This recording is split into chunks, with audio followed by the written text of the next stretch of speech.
is AJ Sankofa, and I am the founding partner and pastaio of ESO Artisanal Pasta.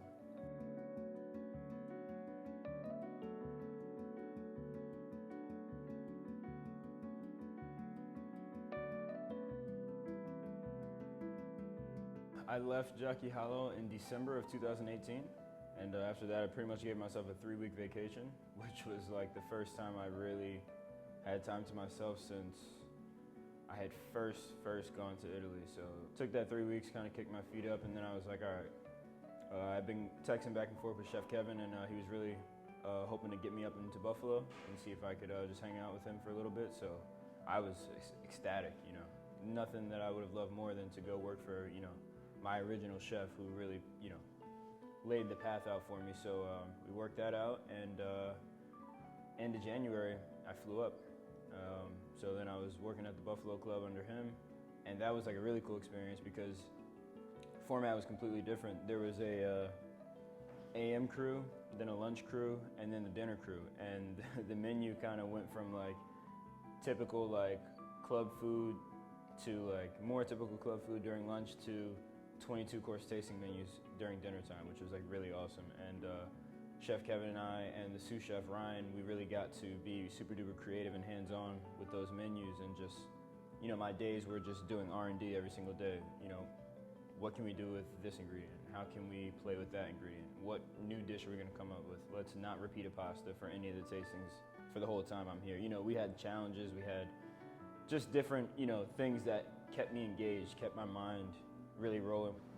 And during that time period that I was working under Chef Kevin, I was trying to work out a way to get myself back to Italy to work for Chef Andrea La Rosa of Ristorante La Rosa, which is in Alba, in Piemonte, and that's a 1 Michelin star restaurant. So it's going back and forth, trying to figuring out what kind of visa I needed, whether it be possible, et cetera, et cetera.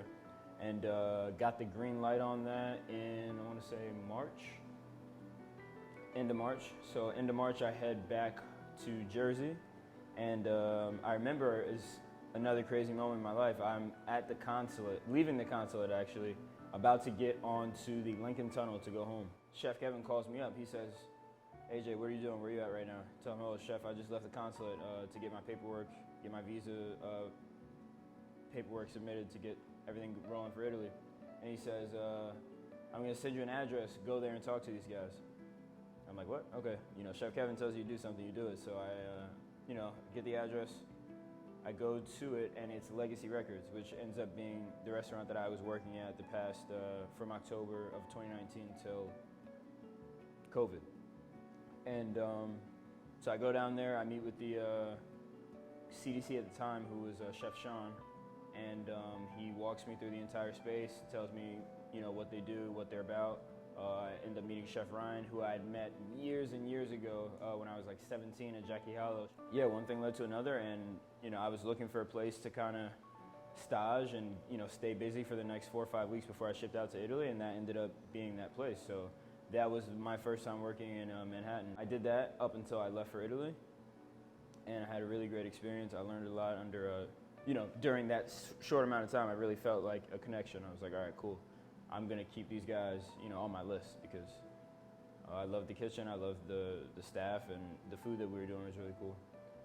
And but then I got the green light for Italy, and I shipped out there back to Alba, and then that was back to like super intense fine dining. There's a 4-course, 6-course, and an 8-course menu, and then the chef will do like tastings for 12-course tastings when it, you know, when the time is right.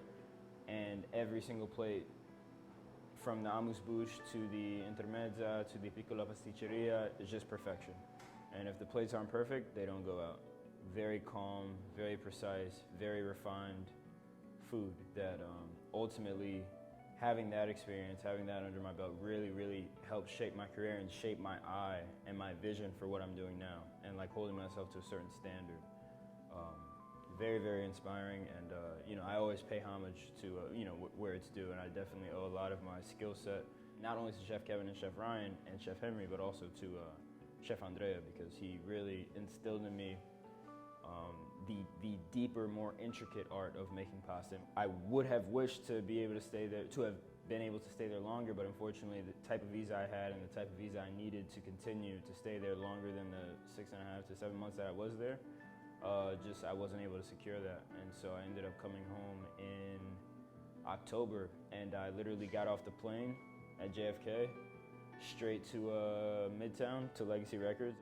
Legacy was definitely, a beast of its own. Very similar to Jackie Hollow in the sense that multiple floors, multiple spaces, and intense services that require you to be extremely focused and, have eaten a good family meal, have your head wrapped tight, have all your mise en place checked away, and, just be buckled in and ready to go. We definitely got busy there, and I miss it. I tell people all the time, like, when I go out or when I see videos or when I'm just kind of thinking back to being a line cook, like, I miss that rush, I miss that drive, and hopefully I can find a way to get back to it in my own way. Must have been early March, when things really started to get serious with coronavirus coming to America, and I was working the Entremat station at that point. I had just been promoted, like I think a month and a half prior, maybe 2 months prior to Legacy Records being shut down by COVID, and I just remember, I was like, okay, Christina, I've been living with you in Brooklyn all this time. New York's gonna be an epicenter for this. Like, we can't, I'm not leaving you here, so come live in Jersey with me. And so, boom, Christina stayed with me, and we were in Morristown, and, I kind of thought, like, okay, this is gonna blow over 2 weeks, 3 weeks, maybe we get a month vacation out of this, not taking it nearly as serious as I should have been. And we kicked our feet up, we watched Netflix, we watched a bunch of movies, we ate, we walked the dogs, we were basically hanging out, enjoying the nature, enjoying the change of the seasons. And that went on pretty much from mid-March to mid-April until I was like, all right, started to get a little antsy. Like, I like to work. I like to be engaged in things. I like to create. I like to keep my mind busy. Otherwise, I'm like all over the place. And so Christina, since I had met her, had always been telling me this dream of her wanting to be a baker, her wanting to, bake fresh goods. She, was always telling me about her grandmother and her experiences in the kitchen with her as a young child, and how they were just magical, and the dishes that she was able to create just always warmed her heart. And, I had been thinking about that for a while, and, finally I started bugging her about it. Like, you have this dream, we have the time, we have the resources, there's nothing in our way, nothing stopping us, let's try to make it a reality. And, she gave me some pushback for a while, but eventually I was able to get her to get on board with me, and we started Babushka's Pies, which is a cake and pie delivery service run out of Morristown. And doing Babushka's Pies was really the foreground for ESO.